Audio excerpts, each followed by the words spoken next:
Qala ta'ala fil Qur'anil Karim wa huwa asdaqul qailin. A'udzu billahi minasy syaithanir rajim. Wa qatala Daud Jaluta wa atahu Allahul mulk wal hikmata wa 'allamahu mimma yasha. Shadaqallahul azim. Wa nahnu ala dzalika minasy syakirin wasyahidin. Walhamdulillahi rabbil alamin. Hadirin yang berbahagia, di mana letak perbedaan antara pengangkatan Nabi Adam alaihissalam dengan Nabi Daud alaihissalam? Hadirin yang berbahagia, pengangkatan Nabi Adam sebagai khalifah dengan ungkapan Allah, makadanai inni ya'ilun, ia pancajiko sebagai khalifah, itu menandakan bahwa pengangkatan Nabi Adam sebagai khalifah itu tidak ada keterlibatan manusia, tetapi pengangkatan Nabi Daud alaihissalam sebagai khalifah dengan ungkapan Allah, inna ja'alnaka khalifatan fil ardh, maka danai kami menjadikan kamu sebagai khalifah. Itu menandakan bahwa pengangkatan Nabi Daud sebagai khalifah ada keterlibatan manusia, sehingga Nabi Daud alaihissalam dikenal sebagai salah seorang pemimpin, dikenal sebagai salah seorang kepala negara. Hal ini juga memberikan isyarat makna seorang pemimpin sebagaimana yang diemban oleh Nabi Daud alaihissalam di dalam menjadi khalifah harus sesuai dengan aturan Allah dan sesuai dengan amanah yang diamanahkan oleh rakyat. Kenapa? Karena pengangkatan Nabi Daud itu ada keterlibatan Allah dan ada keterlibatan manusia. Ketika hal ini tidak dilaksanakan oleh sebagai seorang pemimpin, maka pada dasarnya dia tidak menjadi khalifah di atas bumi ini. Hadirin yang berbahagia, selanjutnya, di mana perbedaan kekhalifahan Nabi Adam dengan kekhalifahan Nabi Daud, artinya potensi apa yang dimiliki oleh Nabi Adam dengan Nabi Daud alaihissalam. Hadirin yang berbahagia, tadi malam saya ungkapkan makadai malaikat sendiri mengakui bagaimana kehebatan Nabi Adam alaihissalam. Tetapi hadirin yang berbahagia, apa yang diberikan kepada Nabi Adam oleh Allah subhanahu wa ta'ala itu berbeda dengan apa yang dimiliki oleh Nabi Daud. Perbedaannya adalah, hadirin yang berbahagia, dan persamaannya masing-masing diberikan ilmu pengetahuan oleh Allah. Maka dari Allah Ta'ala, wa atahu Allahul mulka wal hikmah wa 'allamahu mimma yasha.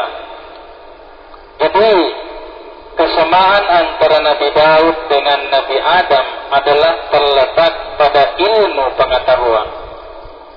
Tetapi perbedaannya, hadirin yang berbahagia, adalah Nabi Daud diberikan hikmah oleh Allah.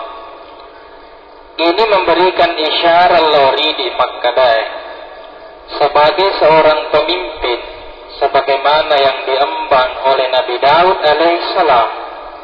Apakah kita sebagai pemimpin dalam satu rumah tangga pemimpin dalam satu daerah, apakah kepala desa, camat, bupati, gubernur dan seterusnya, maka dia harus memiliki hikmah. Bukan hanya ilmu pengetahuan yang harus dimiliki, tenia bawa fatisenge yang harus dimiliki oleh seorang pemimpin, tetapi isyarat Allah Subhanahu wa taala pada waktu pengangkatan Nabi Daud adalah harus mempunyai hikmah. Agar riasan hikmah, hadir yang berbahagia, yang disebut dengan hikmah di antara pengertiannya adalah ahli di dalam melakukan sesuatu. Nah, sebab dia pemimpin ketika melakukan sesuatu hanya dengan melakukan dengan sembrono saja, hanya dengan melakukan dengan coba-coba saja, maka akibatnya tidak sesuai dengan apa yang diharapkan oleh masyarakat. Itu yang disebut dengan hikmah. Yang kedua, pengertian hikmah yang diberikan kepada Nabi Daud alaihissalam adalah yaitu kendali. Artinya seorang pemimpin harus mampu mengendalikan diri di dalam menghadapi masyarakat. Inilah yang dimiliki oleh Nabi Daud alaihissalam, mampu mengendalikan hawa nafsu. Nabi Daud diperingatkan oleh Allah Subhanahu wa taala dengan ungkapan wala tattabi'il hawa fahkum bainan nas, berikanlah hukum, berikanlah keputusan kepada manusia, wala tattabi'il hawa, dan jangan kamu mengikuti hawa nafsu. Jadi hadirin yang berbahagia, apabila kita melihat isyarat-isyarat yang diberikan oleh Allah Subhanahu wa taala kepada Nabi Daud dan pada hakikatnya kepada semua umat manusia, nasabah ini pasti kita termasuk sebagai seorang pemimpin. Kullukum ra'in wa kullukum mas'ulun an ra'iyah. Jadi wading ribaham makada fahkum. Jadi Allah Subhanahu wa taala memberikan ketegasan memang lari Nabi Daud alaihissalam makadanai fahkum bainan nas, berikanlah hukuman kepada manusia bil haqqi, dengan kebenaran, dengan kejujuran. Ya, seorang pemimpin harus bersifat jujur dan bersifat adil, melemburi. Setiap khutbah Jumat hadirin yang berbahagia, para khatib selalu memberikan pesan kepada kita, innallaha ya'muru bil adli wal ihsan. Nah, perintah Allah Ta'ala berlaku adil. Salah seorang ulama Mesir mengungkapkan bahwa adil itu termasuk di dalamnya adalah adil kepada diri kita sendiri.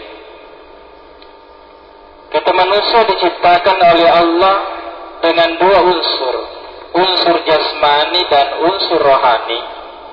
Nah, ketika kita hanya memperhatikan unsur jasmani saja, andrena bawa tubuh sarai, dengan mengabaikan unsur rohani yang kita miliki, berarti kita tidak bersifat adil. Adil terhadap keluarga. Seorang sahabat wanita bertanya kepada, mengadukan suaminya kepada Rasulullah sallallahu alaihi wasallam, maka dia suruh na pengelata lain aja kai magumin aja, maka dia nasa lakiku si masempajam pun ni mataru, si mata mapuase mataru dinan kana bati-batika. Maka dia nabitale suno bola mo na iya si tangi lakemu. Nabi Muhammad sallallahu alaihi wasallam jod kani sitangi matangangi masempajang. Riwayatun Nabi Rahmat Sampajang agar Nabi Muhammad sallallahu alaihi wasallam tania ummakku iko masih lagi lapot tahu. Magina sa Nabi Muhammad sallallahu alaihi wasallam tania ummakku iko nasaba iya mapuasa ka mandre motokka masampajampen nika sila orang motokka beneku. Ini adalah adil terhadap keluarga, adil terhadap orang lain. Hadir yang berbahagia, di dalam Al-Quran diungkapkan wal yaktub bainakum katibun bil adl.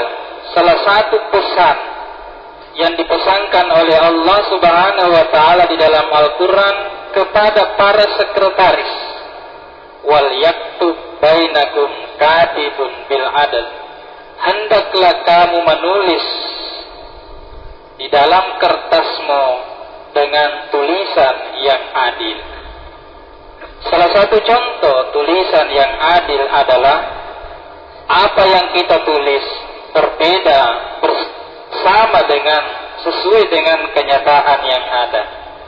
Ketika kita menulis tidak sesuai dengan kenyataan yang ada, maka kita tidak bersifat adil. Ini yang merusak negara kita. Kenapa? Karena berbeda dengan apa yang kita tulis dengan kenyataan yang ada. Contoh,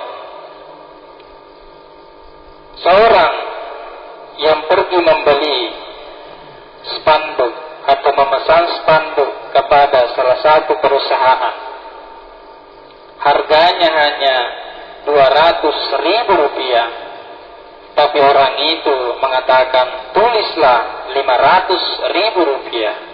Ini adalah tidak adil dan ini merusak negara kita. Hadir yang berbahagia, wal yaktub bainakum katibun bil adl.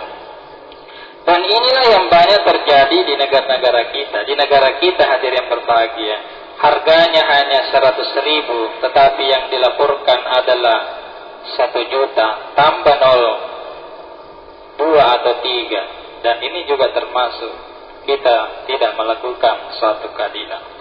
Hadir yang berbahagia, jadi Nabi Daud alaihissalam suatu pelajaran yang harus kita ambil kepada kita sebagai umat Islam.